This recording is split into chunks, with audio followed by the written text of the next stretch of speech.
What is up, everybody? Thanks for checking out Hunt, Shoot, Live. Super pumped about today's episode because I have bought myself a brand spanking new Smith and Wesson 329 PD. This is a in-frame 44 mag, and I can't wait to shoot it. First shots ever right here.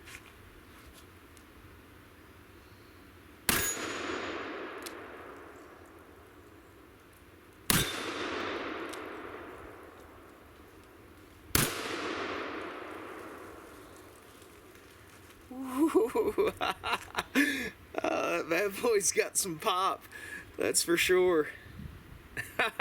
I've had this thing for months, and I've just kept it in the safe waiting for some nicer weather to shoot, and today is that day.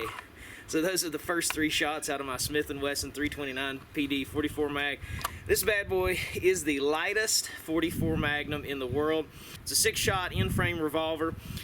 Overall weight is 25.2 ounces unloaded. That is just insane. I'm telling you, if you've never held one of these in your hand, you need to pick one up and just at least feel it, even if you don't plan on buying it. It's got a 4.13 inch barrel on it.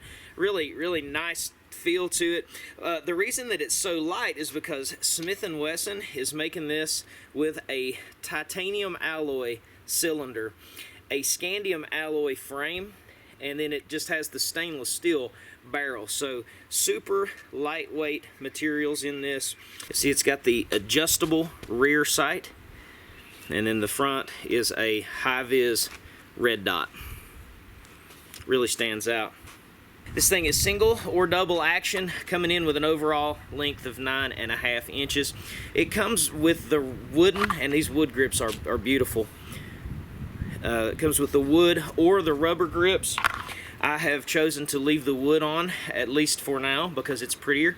You know, you read a lot on the internet. Obviously, it says that the rubber grips are just a little bit more pleasant to the hands. You can even upgrade if you want to.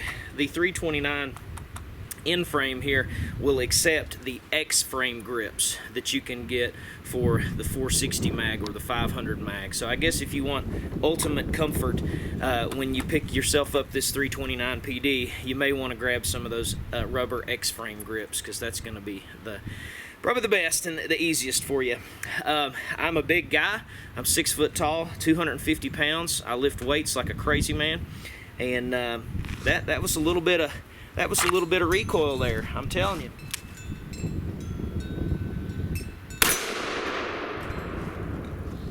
You know that you have shot something after the fact. Again, I have the wood on here.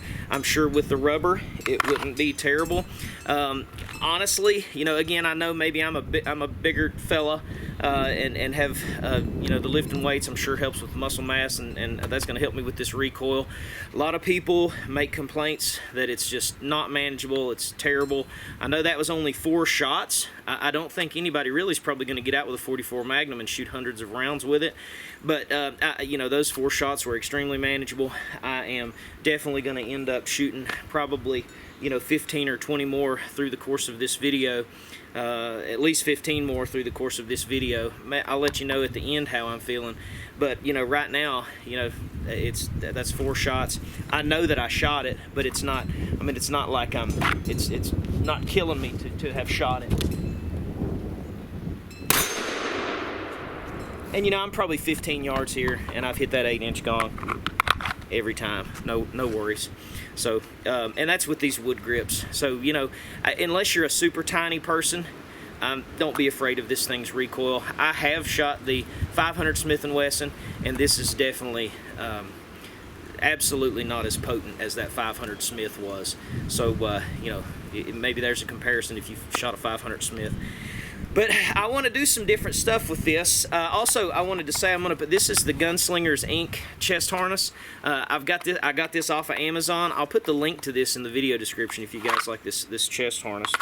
I got this gun in anticipation. Me and Brandon are probably going to do a moose hunt in Alaska this year, so that gave me a great excuse to buy a sidearm specifically that could maybe help me in a situation if I had to have it with a grizzly bear, because we're going to be hunting in grizzly country. So what I want to do, I'm just going to shoot a couple more times just shooting. I'll probably give you guys a side profile so you can check the recoil. But I also want to try a little bit of speed shooting. I'm going to try the double action, and I just want to see, you know, the average bear attack I think is over, you know, from the start, from the time that the person realizes there's a grizz coming to the time that the impact has happened is just a matter of a few seconds. So I want to see how accurately I can quickly shoot this thing. So we're going to do that. I got my shot timer out. So hang tight, and let's see how this bad boy performs with a few more shots. Let's see how my hand holds up with a few more shots.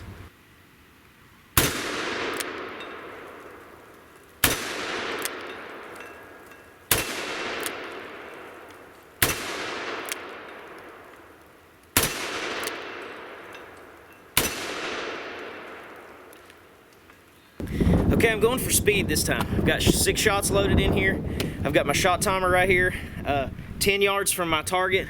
I'm just gonna wait for the beep on my shot timer, and I'm gonna unload this thing double action style as quick as I possibly can while reasonably maintaining accuracy. So we'll see. Like I said, a bear attack happens supposedly in just a matter of seconds. You've only got just a couple seconds to respond. So let's see how accurately and how quickly I can get some shots off with this 329 PD.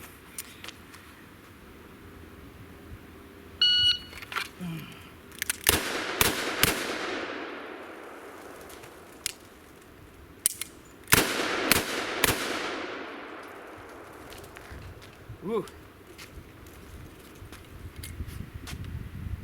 Interesting. I had a little hang up there. The hammer actually hung back on me a little bit. I'm not sure exactly what happened there, but let's go see how we did. My total time was 8.63 seconds. Let's take it up closer and see how I did.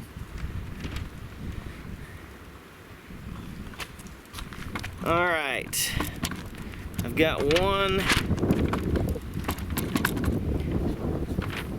2, 3, 4, 5. I threw one of them. So, man, trying to react super quickly, probably not the best idea. Let's try again. So we got 5 shots on paper. And we got 5 shots on paper.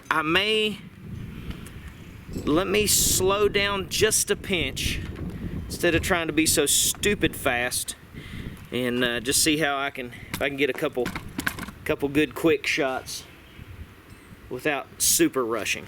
All right, here we go. A little bit more control this time.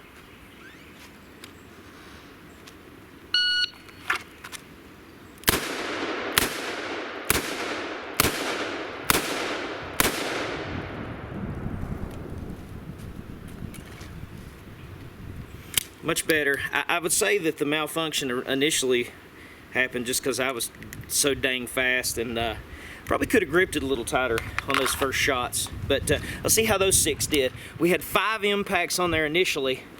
Let's see if we added to that. Definitely much better here. I know that this one and this one were on here originally. We'll see, we got 1, 2, 3, 4, 5, 6, 7, 8, 9, 10, 11 total. So I had all of my impacts that time, and they would have all been, I know those 2 were there already. So I did much better that time, keeping all of mine in the same place. Oh wow, and I had a total shot time, gosh, I don't know if you can see that, 6.66 total shot time. Sorry if that's not focusing in, but so I think you know, is it manageable? Yeah, absolutely. Even with this wood grip, I'm doing just fine. Again, I'm a 250-pound, 6-foot guy, so you know, maybe I'm absorbing it a little bit better than maybe a smaller person could. But it is extremely manageable. I've shot whatever now, 18 rounds through it, I guess, and I'm doing just fine. And that's with the wood grips.